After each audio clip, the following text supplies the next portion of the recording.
जियो जियो अरे भैया वाह।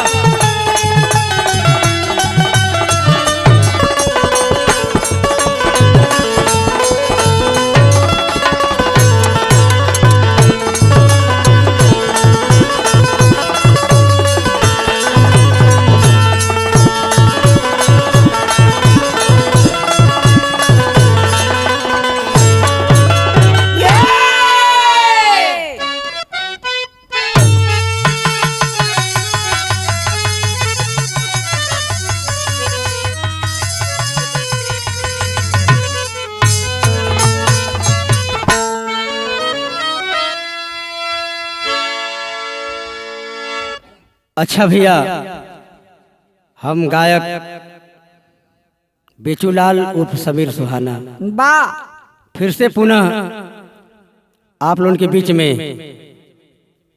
एगो बिरहा लेके उपस्थित बानी। हमके आशा ना पूर्ण विश्वास बा कि इहो बिरहा आप लोगों के जरूर पसंद आई।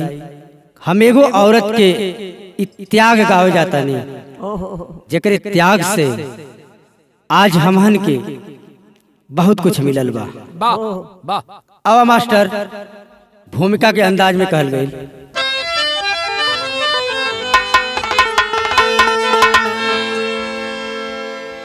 पति पत्नी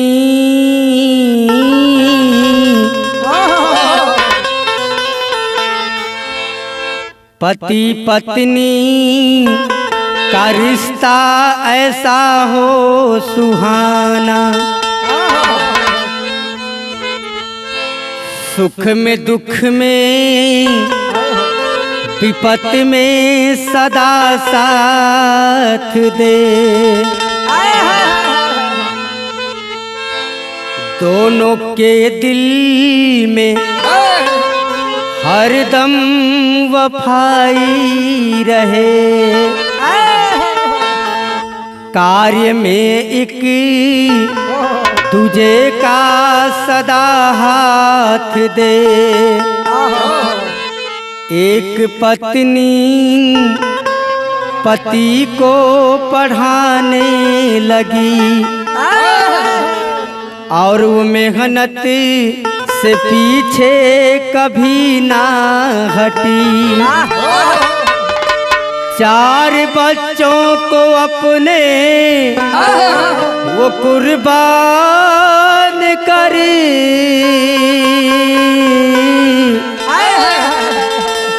अल्प आयु में वो अलविदा हो चली।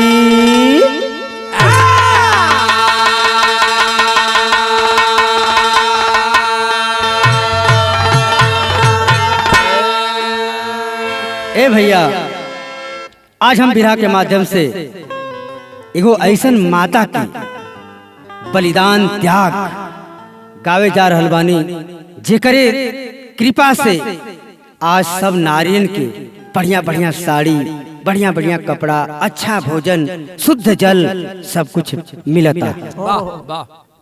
यहाँ मास्टर साहब एगो गजल के टुकड़ा लग गए। कैसे कि है खून वो मेरे दिल का। अच्छा कोई वो बात बता देते हैं, ये गजल चाहे गीत होकर आप लोग पहली बार ये बिरहा के मंच पर, बिरहा की मतलब स्टूडियो में सुने के आपके मिलत हुई। आज तक क्यों ना गौले है ना हम ही गौले हैं, लेकिन हमार बनावल है कि रिकॉर्डिंग हुई बाद में। अगर आप लोगों का मांग हुई तो जाएगी। आई सुनी। है खून वो मेरे दिल का, है खून वो मेरे दिल का, और तेरे होठों की ला, है खून वो मेरे दिल का,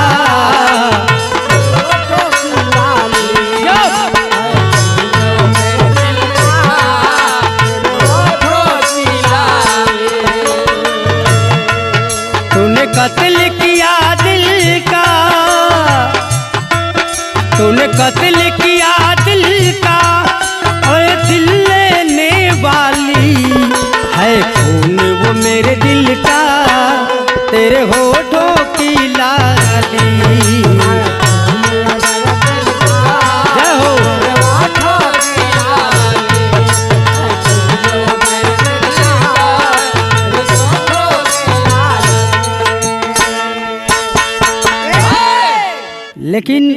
बिरहा के भाव में लिखल गई कि भारत माता कहते किसको हैं।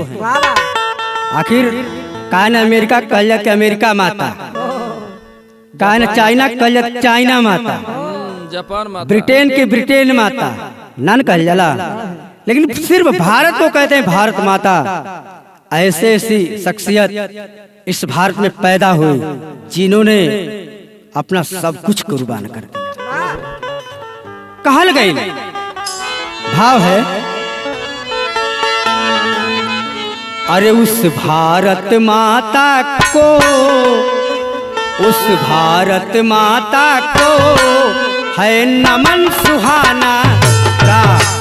भारत माता को है नमन सुहाना का।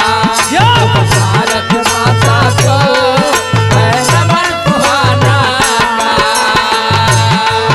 आज जिनके बदौलत है, आज जिनके बदौलत है, अरे ये चमन सुहाना का। उस भारत माता को है नमन सुहाना का। उस भारत माता को है नमन सुहाना का। भारत माता को है नमन सुहाना का।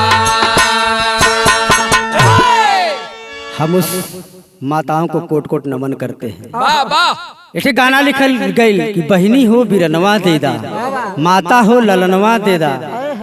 ये गाना आप सुन ले हैं। ऐसन ऐसन माता हमारे भारत में पैदा है। कहानी का शुरुआत हो गई मास्टर, कैसे?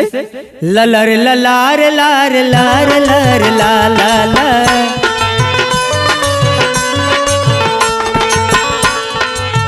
प्रांत महाराष्ट्र जिला वानंद की कहानी है। ग्राम महापुरवा भी खुदोत्र की निशानी है।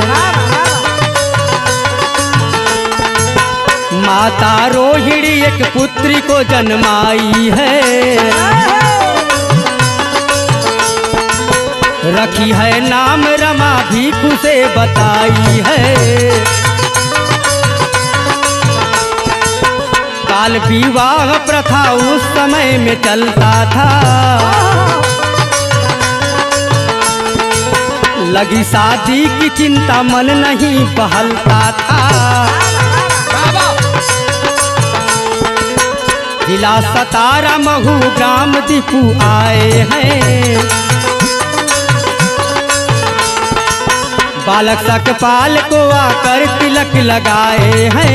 बालक सकपाल को आकर तिलक लगाए हैं। बालक सकपाल को आकर तिलक लगाए हैं। ए भैया, कहानी की समझला। प्रांत महाराष्ट्र के अंदर एगो जिला वानंद आवेला। वाह। वही जिला के अंतर्गत एटे महापुरवा नाम का गांव बा। वही का रहे वाला भीखू धोत्रे, जेकर पत्नी का नाम बतावल गई रोहिणी। रोहिणी के गोद से, रोहिणी के कोख से एक छे पुत्री का जन्म भइल, जेकर बड़ा प्यार से नाम रखल गई रमा। वाह। रमा धीरे धीरे 2-4 साल का हो गई। एकरे बाद माई बाबू की चिंता सतावल गल कि अब ब्याह करके, काहे ब्याह करे के है? उतनी बड़ी उम्र में उस समय बाल विवाह प्रथा चलत रहा। तो छोटा पर सब लोग अपने लड़की लेकर के ब्याह कर दे, नहीं तो बढ़िया अर्जन के पूछबा न करे, कह के लड़का कड़ेर हो गए चाहे लड़की कड़ेर हो गई। तब भीखू जौन बा घर खोजा बर खोजा, लेकिन मन पसंद का ना मिला। खोजत खोजत कहाँ अलन? जिला सतारा महू गांव में। ये मध्य प्रदेश के अंदर पड़ेला। ए जो अलन एगो लड़का रहल जेकर नाम रह सकपाल। उन्हीं के तिलक लगा के चल गए। ओकरे बाद बारात गई, शादी भई। कुछ दिन और बीतल, धीरे धीरे लोग जवानी के दहलीज पर खड़ा होके लगल। ओकर बाद गौना भी हो गई। गौना हो गई, विदाई भी हो गई, दुल्हन घरे गई नहीं। यहाँ एक गीत लगल मास्टर, बड़ी मशहूर गीत रहे, आज के 2 साल पहले कही। तन बजा दा।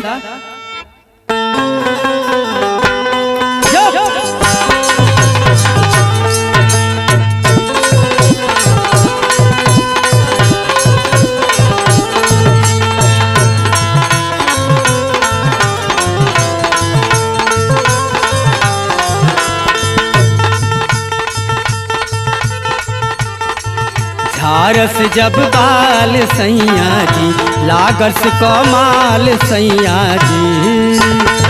झारस जब बाल सैया जी लागत का माल सैया जी।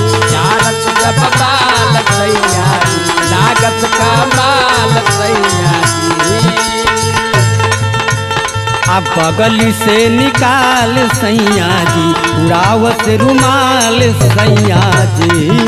गली से निकाल सैया जी उड़ावत रुमाल सैया जी। गली से निकाल सैया जी उड़ावत रुमाल सैया जी। अरे पातर करिया डोले। देखा भाई कि जैसे कुछ ना तारीफ करेला वो औरतिया अपने मनसेधु का तारीफ करत रहल। वाह पातर करिया डोले नदिया के बीच जैसे नैया डोले वैसे मोर सैया डोले। नदिया के बीच जैसे नैया डोले वैसे मोर सैया डोले।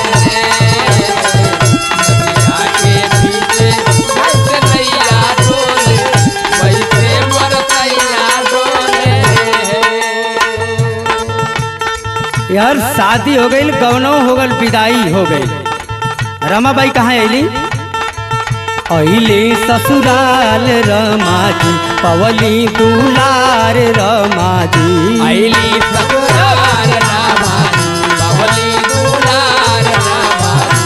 अली ससुराल रमा जी पवली दुलार रमा जी। पति देले प्यार रमा जी आइल बहार रमा जी। पति देले प्यार रमा जी आइल बहार रमा जी। पति देले प्यार रमा जी आइल बहार रमा जी। खुश सबका मनवा भैले खुश सबका मनवा भैले कुछ साल बीत गयल गवनवा भैले 5 ठेला लनवा भैले। कुछ साल बीत गयल गवनवा भैले 5 ठेला लनवा भैले। लाल रे गवनवा भैले 5 ठेला लनवा भैले। ए भैया वहां से विदाई हो गई। रमाबाई अपने ससुरे में आ गई नी सकपाल के यहाँ। तब का भैल धीरे धीरे सकपाल बड़े होते गए और पढ़ते गए। पढ़ाई में बहुत लगन थी और रमाबाई उनका साथ देती थी। भैल का एक बार की बात है कि बड़ौदा के नरेश सियाजी गायकवाड़ महाराज की तरफ से छात्रवृत्ति इनको प्राप्त हुई और अमेरिका कोलंबिया यूनिवर्सिटी में पढ़ने का मौका मिला। लेकिन एक बार बाबा साहब भीमराव अम्बेडकर देख रहे हैं कि मेरे 5 बच्चे हैं, एक पत्नी है, आखिर मैं करूंगा क्या, कैसे पढ़ूंगा? पढ़ने की लालसा दिल में है, फिर भी पत्नी से सलाह लेना जरूरी। वाह वाह। जा करके कहते हैं कि रमा मुझे बड़ौदा के नरेश सियाजी गायकवाड़ महाराज अमेरिका भेजना चाहते हैं कोलंबिया यूनिवर्सिटी में। मैं जाना चाहता हूँ, लेकिन ये देख रहा हूँ कि एक तरफ 5 बच्चे हैं छोटे, तुम हो, क्या रामू मुझे पढ़ने का इजाजत देगी? क्या तुम घर परिवार चला लोगी? मुझे इतना का दुख है, अगर कहोगी तो जाऊंगा, नहीं तो नहीं जाऊंगा। ए भैया माता रमाबाई का कहली, यहाँ तर्ज लग गई।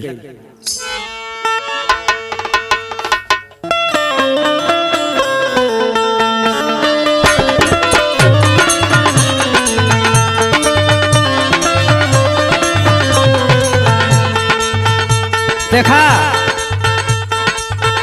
कौनो बड़ा फैसनी मेहरारू रहल गुलाब भैया। तो ऊ अपन पहिरत कपड़वा के देखा कि हमार कपड़वा देख के कोनो जरत त ना हो, हम कितना नीक लगत है। अपने मर्दा से कहल, ए राजा जी सुना कहाँ जाता रहा? कहला बाजारे। तो बाजारे जाता रहे को काम करिहा। का कहल? राजा काला साड़ी लई है, राजा काला साड़ी लई है, कमर में छुप जाए राजा काला साड़ी लई है, कमर में छिप जाए राजा काला साड़ी लइहा, कमर में छिप जाए राजा काला साड़ी लइहा। कहल से एक बात आऊ, अरे नैहर में पहिनी माई रे मोरी बरी जे, साड़ी ससुरा में घरे साड़ी ससुरा में पहिनी, ससुरिया चली जाए राजा काला साड़ी लई है, कमर में छिप जाए राजा काला साड़ी लइहा, कमर में छिप जाए राजा काला साड़ी लइहा। चला इनको तो धुन तर्ज है, भाव पर ध्यान दा। रमाबाई कथी बाबा साहब से का? रउआ चल जाई विदेशवा, रउआ चल जाई विदेशवा, समारब हम घर रउआ चल जाई विदेशवा, हमारा बाहर राजा चल जाए बेटवा, हमारा बाहर रउआ चल जाए बेटवा। काली स्वामी आप खुशी खुशी जाई, कैसे कि आपके सुख में ही हमारा सुख बा। अगर आप इतना त्याग करके पढ़ब तो हम कुछ त्याग करके घर ना चला सकीला, हम चला ले घर के। तब का भल बाबा साहब पढ़े लगले विदेशवा,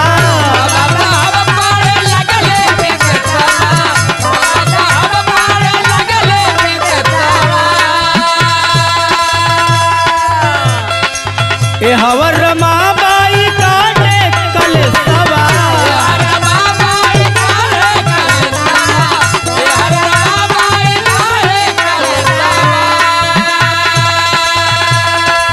अरे मिलल चिट्ठी में सन सवा,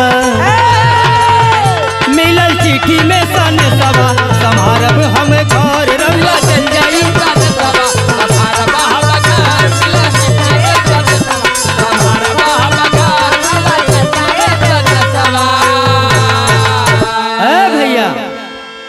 रमाबाई कहनी कि आप चिंता मत करी, आप निश्चिंत होके जाई विदेश में पढ़ाई करी, हम पूरे परिवार के अपने लइकन के संभाल ले।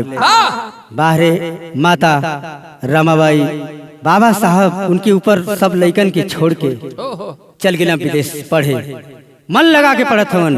लेकिन एहर बाबू रमाबाई कलेश काटे लगे, सिवान में गोबर बिना ओके इकट्ठा करन, फिर ओकर चिपरी बना के ओके फिर घाम में छुड़वा के मुंबई के गलियन में बेचा, अब बेच के जौन पैसा आवल लइकन का लालन पालन करत थी।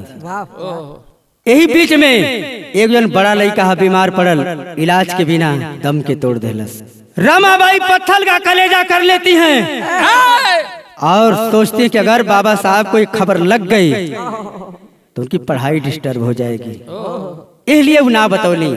कुछ दिन के बाद एक और लड़का जेकर रमेश नाम रहल, ठीक वह बात भइल, इलाज के बिना दवाई के बिना कुछ खाना का भी प्रभाव रहल, वो लड़का दम तोड़ देलस। लेकिन बाबा साहब के खबर ना गई।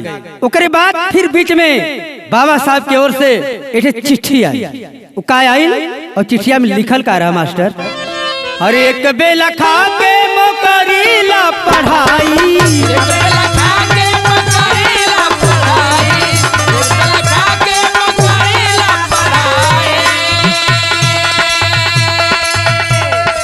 और रुपया होके तो कुछ दे तू भेजवाई,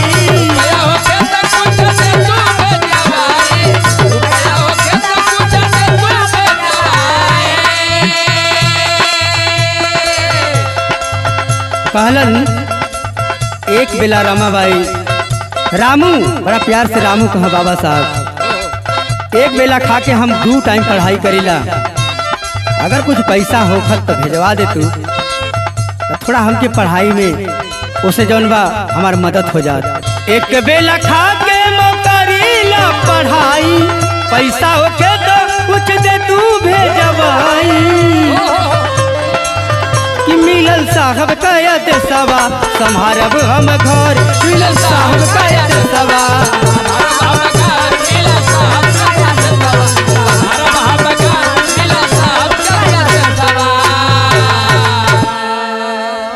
हाय हाय ए भैया, एगो नारी का दिल सोचला।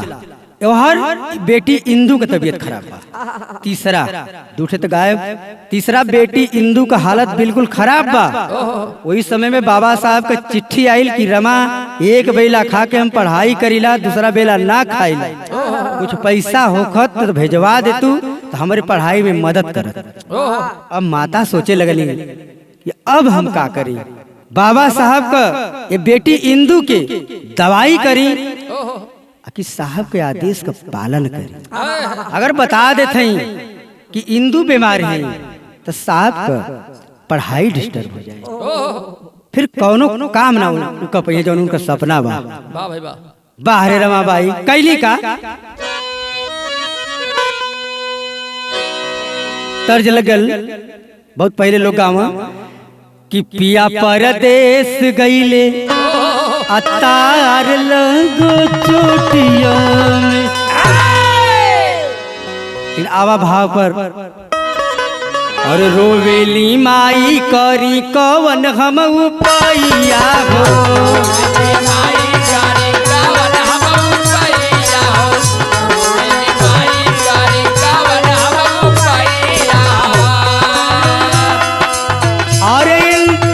साहब के भेजिया की करी हम दवाइया हो, साहब के भेजी आकी करी हम दवाइया हो।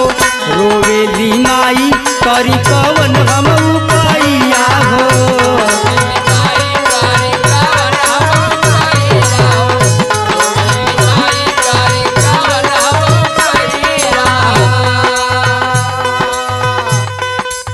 का कैली माता बारे ऐसा ही ना, ऐसा लोग तो भारत माता कल जला। बोला भैया देखा एक और बेटी बीमार, एक और पैसा भेजे कर, इनके निर्णय लेकर का करी। माता रमाबाई कैली का अरे सोच समझ के रुपया साहब के पठौली।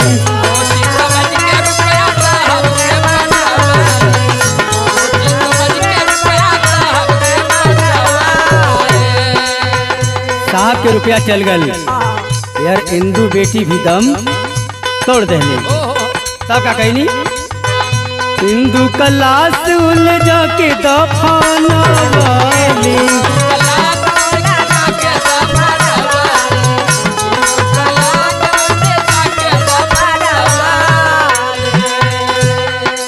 अरे साथे न केहू बाटे बिगड़ल समैया हो, साथे न केहू बाटे बिगड़ल समैया हो।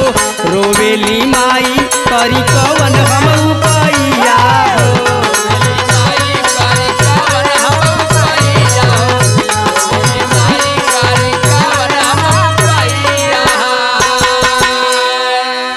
ए भैया जन पैसा रहल कहनी दू जाने कि कुर्बान कर देनी, अब जवन होई तन होई, लेकिन साहब के डिस्टर्ब ना करब। साहब के रुपया पठा देनी। ए बाबू साहब के पैसा पहुंच गल, लेकिन यह बेटी इंदू को मृत्यु हो गई। माता रो रो के उल्लास के ले जाके कैसो दफनौली, केहू साथे ना बा। तब सब कुछ कैला के बाद भी अपने दिल में दबा के रख लेनी कौन सा बात। अरे साहब के मौत वाली देली ना खबरिया, आइला जब घरे तब बरसल नजरिया।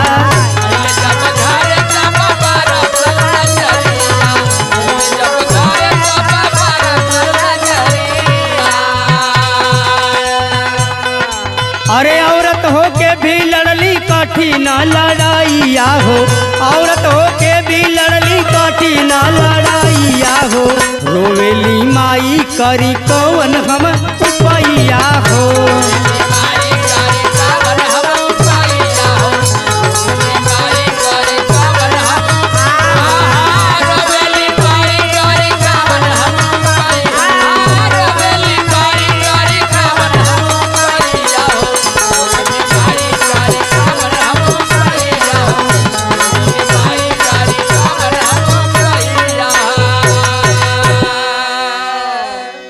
ए भैया, माता रमाबाई 3 लइकन के कुर्बानी दे चुकल है। ये जो दुर्विजय टेरी का भाव लगल कैसे, अरे इनके यस केहू दाता ना होई, ए भैया इनके यस केहू दाता ना होई, अरे ऐसन माता ही कहली भारत माता, अरे हो माता, अरे हो माता, ऐसन माता ही कहली भारत माता, इनके यश केहू दाता ना। अरे ना अनेरा ना है भारत के भारत माता कहल जाला। वाह वाह।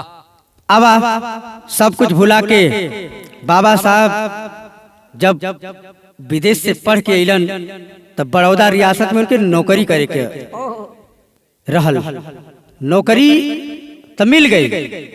ओकरे आगे का होता, यह रमाबाई का सोचती अपने दिल में, सोची कि अब तक खुशी के दिन आ गई, अब हम हमार जौन भी लड़का बचल हम बढ़िया से पालब, भर पेट खियाई, बढ़िया से पहिराई। कैसे सोची, गीत लग गई।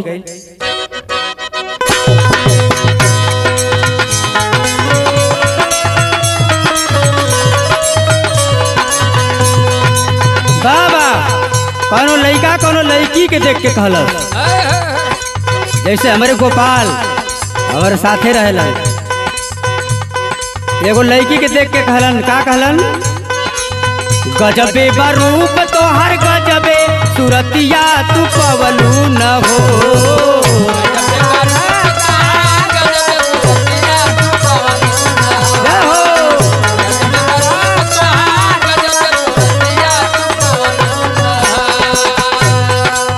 गजबे बरूप तोहर गजबे सुरतिया तू पवलू न हो, कोई सबके दीवाना बनवलू न हो, कोई सबके दीवाना बनवलू, कोई सबके दीवाना बनवलू, कोई सबके दीवाना बनवलू। लेकिन बिरहा में भाव दहल गई, गनवा से सुंदर भाव बा। सोचे रमा साहब करी है नौकरिया सहरिया में ना, सोचे रमा साहब करी है नौकरिया सहरिया में ना, सोचे रमा साहब करी है नौकरिया सहरिया में ना, सोचे रमा साहब करी है नौकरिया सहरिया में ना, दूर होई है लचरिया सहरिया में ना।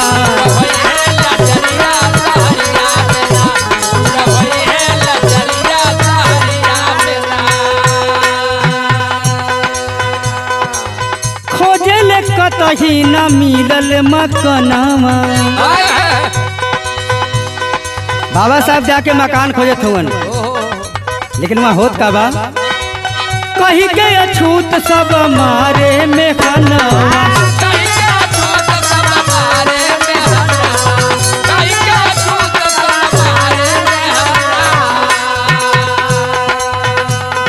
जहाँ भी जात हुआ मकान खोजत हुआ केहू तैयार न हो। एक जगह लेलन फारसी मन के, लेकिन वो कुल जान गए कुछ बोरा बिस्तरा फेंक देला। बाबा साहब मजबूर हो गए, नौकरी छोड़ना पड़ा। नौकरी छोड़ के कहाँ अलन, नौकरी वो छोड़ के अइला महू के नगरिया सहरिया में ना, नौकरी वो छोड़ के अइला महू के नगरिया सहरिया में ना, नौकरी वो छोड़ के अइला महू के नगरिया सहरिया में ना, नौकरी वो छोड़ के अइला महू के नगरिया सहरिया में ना, दूर होई है लचरिया सहरिया में ना।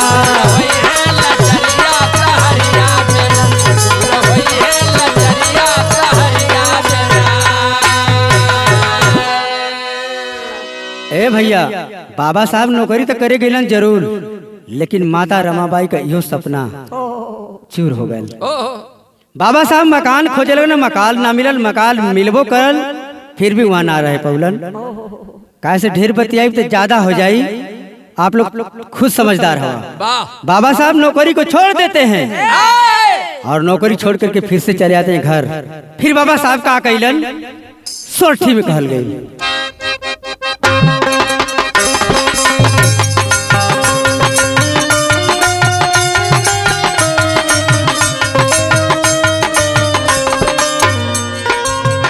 आवा भाव स्थल पर ध्यान दा। बन के बैरिस्टर साहब गईले कचहरिया में, गईले कचहरिया में,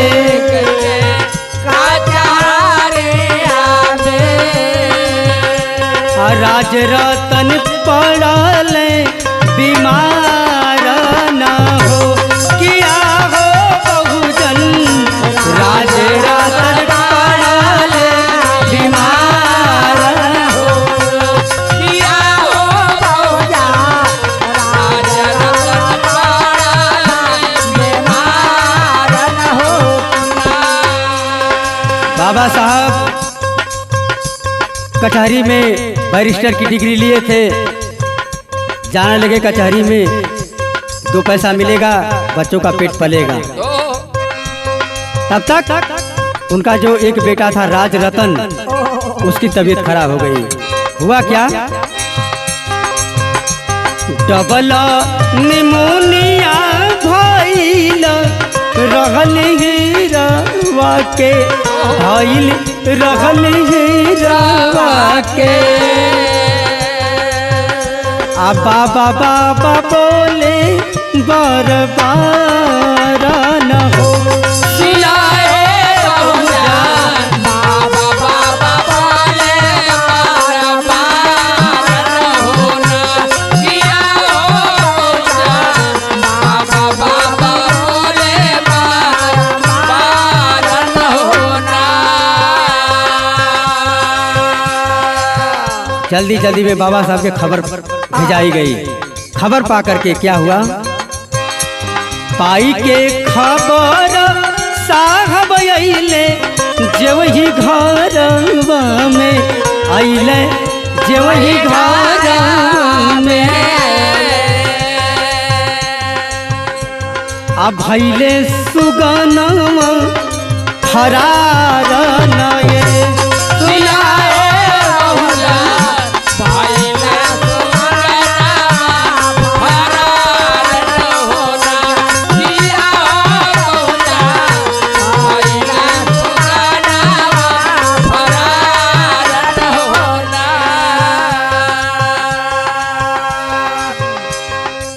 बाबा साहब जब ही कदम रखते हैं घर में, हे साहब आज पहला बेटा बाबा साहब के सामने, बाबा साहब की गोद में, प्राण पखेरु उड़ गया। बाबा साहब सन, अरे बाबा साहब हजारों हजारों को मरते देखा था, जो आंसू है सूख चुका था।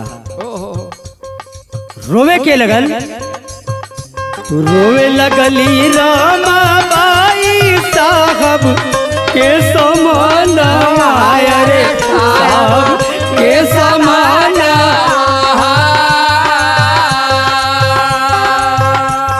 अब ना सहाई दुख के मारन, सियाए बहुजन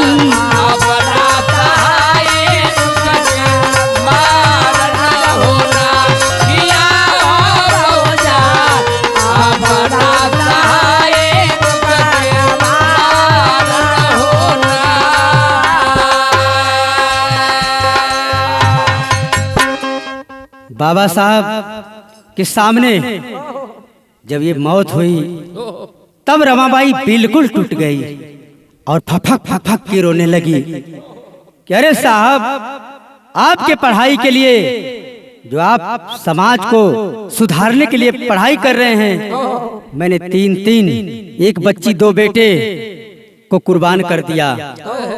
लेकिन आज एक आपके गोद में आपके सामने बच्चा मर गया, जिसको आप कहते थे कि रामू मेरा बच्चा राज रतन बड़ा होकर के इस देश पर राज करेगा। अरे वाह! आज क्या हुआ साहब? बाबा साहब की आंख नम है, रमाबाई की आंखों से आंसू चल रही है और कह रही है कि बस बस साहब बस, अब मेरे बस की बात नहीं है, अब मेरा इतना परीक्षा मत लो साहब। तब बाबा साहब समझावे लगन, फिर खड़ा होके रमाबाई कपारे पर हाथ धई के कहे लगन का पहापट में बतावल गई।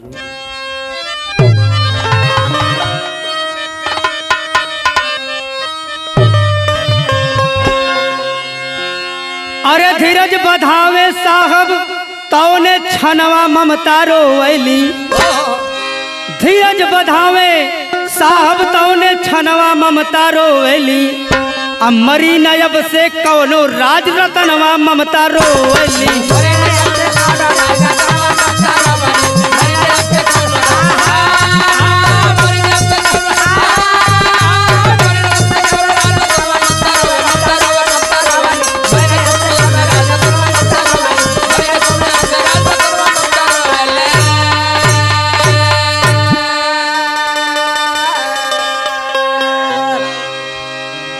अरे ऐसन काम करब हे रामू, अरे मरी है ना राज रतन हो, अरे हजारों हजार मरेलन करब सबका जतन हो, टूटी न कौनो माई कर मनवा ममता रोवली, अरे टूटी न कौनो माई कर मनवा ममता रोवली, इलाज के बिन उड़ है ना सुगनवा ममता रोवली।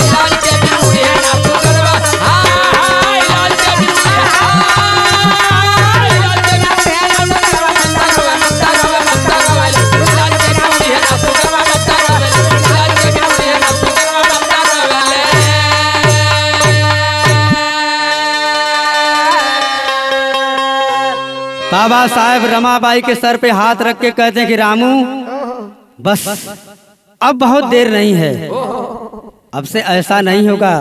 रामू ये तो तुम्हारा बच्चा है ना, रो रही हो, लेकिन पूरा देश मेरा बच्चा है और हजारों हजार बच्चे रोज मरते हैं, मैं रोज मरते हुए देखता हूँ, लेकिन ऐसा नहीं होगा। धीरज तो धरौलन साहब, लेकिन वही दिनवा उनके बुलावा आ गया, वही कमवा खातिर साइमन कमीशन का रिपोर्ट यहाँ से बन के गई और सबके बुलावला लंदन में गोलमेज भाषण चले वाला रहल।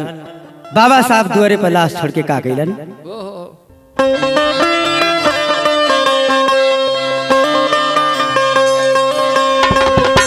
अरे बहुजन के गीत बदे आ दुआरे छोड़ के लसियाए भैया,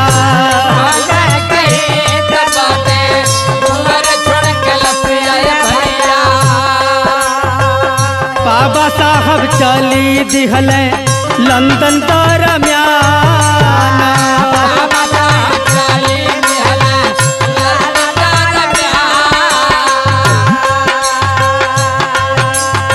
बाबा साहब लंदन को रवाना हो गए। यह रमाबाई और एक कफन के बदले रमा हारे लिया चरवाए भैया,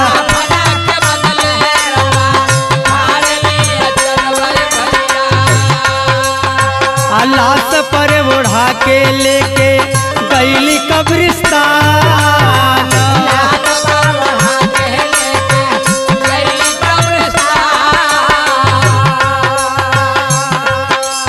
अरे इतनी बड़ा त्याग इतनी बड़ा बलिदानवा ये पंचो,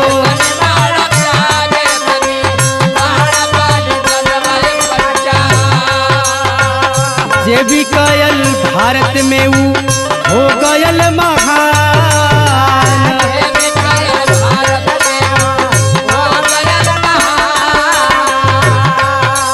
अरे धन्य भारत माता धन्य बाटी तुहरी गोदिया ए माई,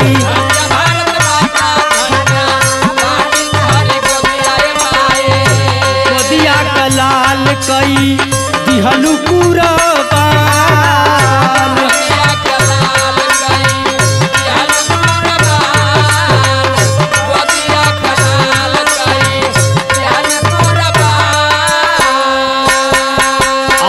पीढ़ी दर पीढ़ी तोहार रीढ़ी रही है बहुजन ये माई।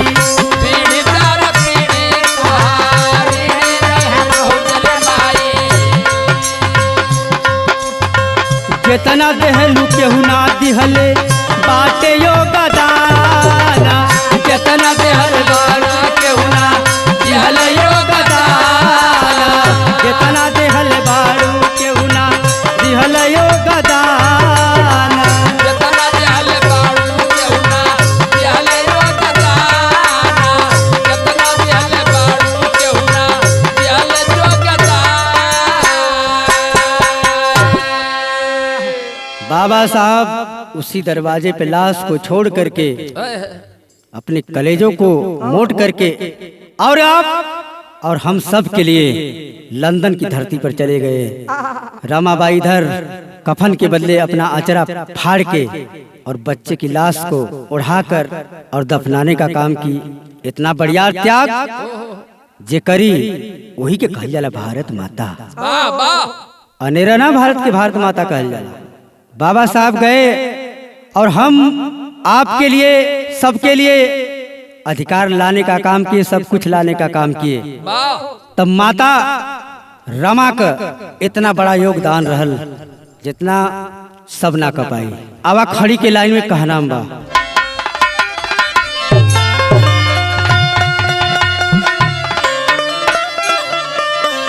अरे माता रमा का कीर्ति घर घर में गवाई बहिनी।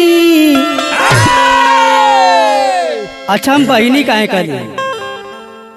अब पूछ दे केहू से क्या जन तोरे शरीर पर इतनी बढ़िया बढ़िया गहना, इतनी बढ़िया साड़ी, फर्स्ट कला का सेंट, पाउडर, क्रीम, लिपस्टिक हवत के कर देनी है। बताई ना पहिए कहीं हमारे राजा जी का, लेकिन केकर देनी हम बतावे जाते हैं। आई अपने माता बहन लोन खातिर हम बताओ थे खड़ी में। अरे माता रमा का कीर्ति घर घर में गवाई बहिनी। जे करे त्याग से भइल बहुजन का भलाई बहिनी।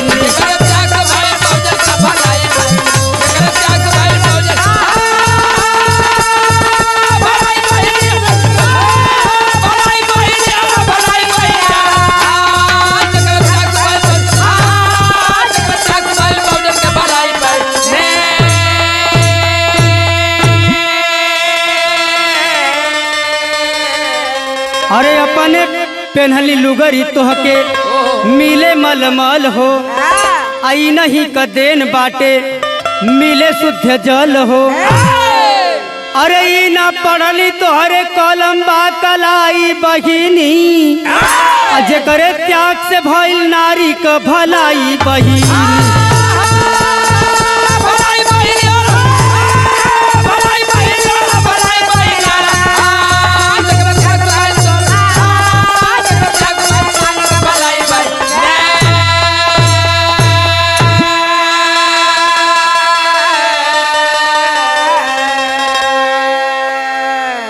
माता रमाबाई अनपढ़ रहली, ना पढ़ले रहली, लेकिन बाबा साहब का इतना साथ देलिन। अगर उस साथ छोड़ देती आज बाबा साहब ये मुकाम पर ना जेते। जब बाबा साहब ऐसा मुकाम पर ना जेता तो न आपके शुद्ध कपड़ा पहरे के मिलत, न शुद्ध पानी मिलत, न बोलले के इजाजत मिलत, कुछ न मिलत। हाई जो पूजा पाठ लोन करला इहो के इजाजत ना। वाह। और माता बहन लोग जब पहिर के खूब चले ली इना मिलत। ये माता रमाबाई लुगरी पहनली, त्याग कैली, 4 लड़कन के कुर्बानी देली। तब ऐसा कपड़ा, ऐसा शौक श्रृंगार करे के मिला था। ये लिए हमार कहनाम हो माता जी का एहसान। अरे भूली जो समाज हो, अब फिर से गुलाम बन के बनी आवाज हो।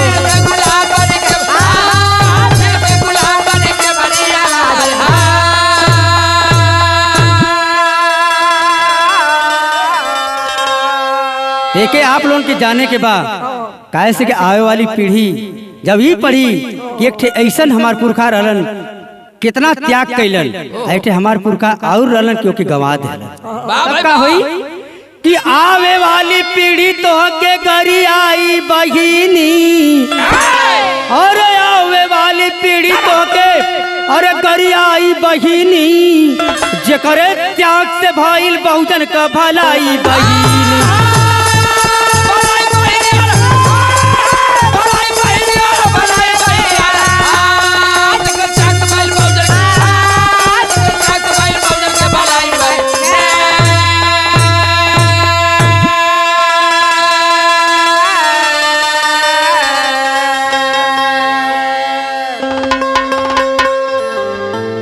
फूले साहू अम्बेडकर रविदास बुद्ध की माटी,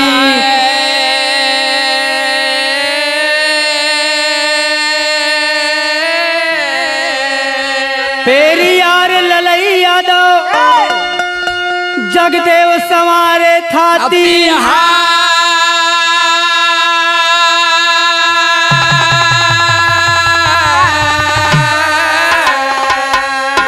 इनके यस केहू दाता ना होई, ए भैया इनके यस केहू दाता ना होई, सुहाना दयानंद दुर्विजय हीरा भ्राता, इनके यस केहू दाता ना होई।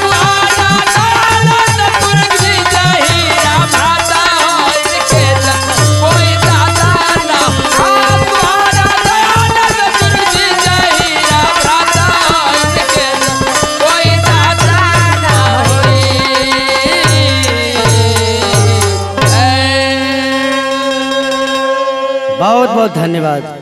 सादर जय भीम, नमो बुद्धाय।